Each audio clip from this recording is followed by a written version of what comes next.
distressed areas, which the school has been now closed.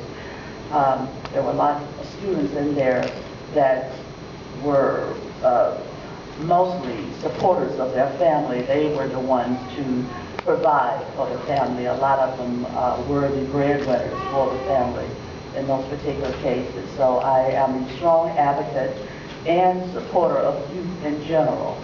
I live in the Lake Oswego area, which there's a different kind of disparities there, but I am asking that you please support those students that I know that came from families that really needed that support in those particular families, and they still need it. I still work with youth, because that's my passion. So on behalf of those youth, I'm asking you to please reconsider any kind of budget cuts to offer them some employment for the summer and for the regular school year. There are other things that they need. Mayor Hill, fellow commissioners. My name is Elisa. My last name I wish to keep private for personal reasons. First off, I'd like to thank you for this opportunity to speak on behalf of the Youth Summer Connect program. I'm an A student at Meade High School with good work ethic, yet due to the depressed economy, I have had a difficult time getting a summer job. For Youth Summer Connect, it made it possible for me to have a place to work, which was a lifesaver for my family because one of my parents suffers from a really bad gambling addiction, which our income has suffered greatly.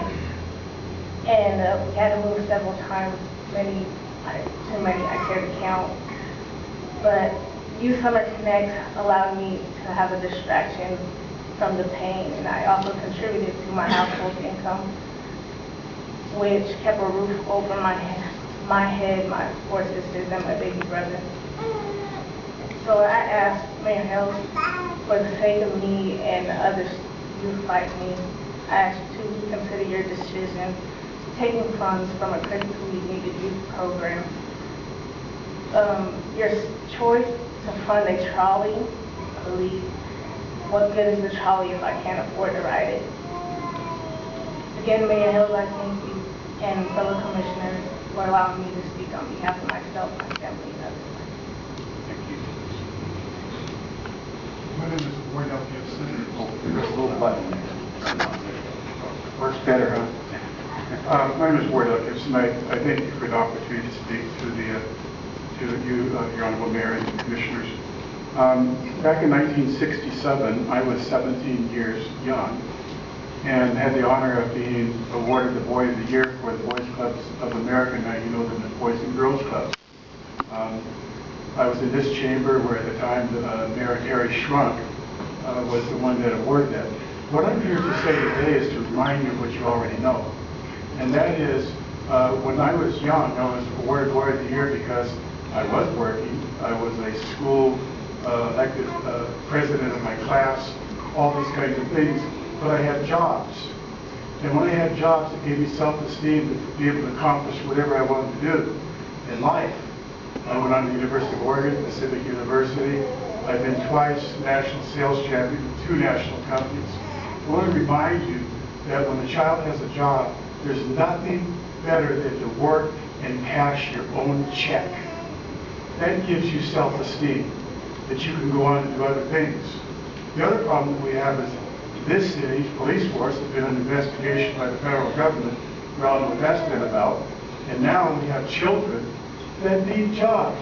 I've never heard of a child in a drive-by shooting on their way to work. And that's what I have to say. Thank you. Thank you very much. Any questions or comments? Thank you all very much for being here. Sorry, that's right. We're being so deferential to everybody else. We were about to sweep you away. Such being so nice. Thank you very much. It's a trade of a true servant. I too wanted the House to be addressed, but I really sincerely honor this opportunity to address each of you. I worked for the light rail system in 1986. I came and helped establish and lay the groundwork for the East Side, West Side, and Airport Max. I left that type of work because I saw disparity. Things that I saw was disenfranchised communities were not able to take advantage of the apprenticeship programs that we have there. I, having a dual major, came back into theology and got into community work, and I now pastor Highland United Church of Christ. I'm on the ground, I'm in the grassroots. I see the things that take place. I understand the distressed community, the economics, and I understand the tough decisions you have to make. Mayor Hill, I'd hate to be in your shoes.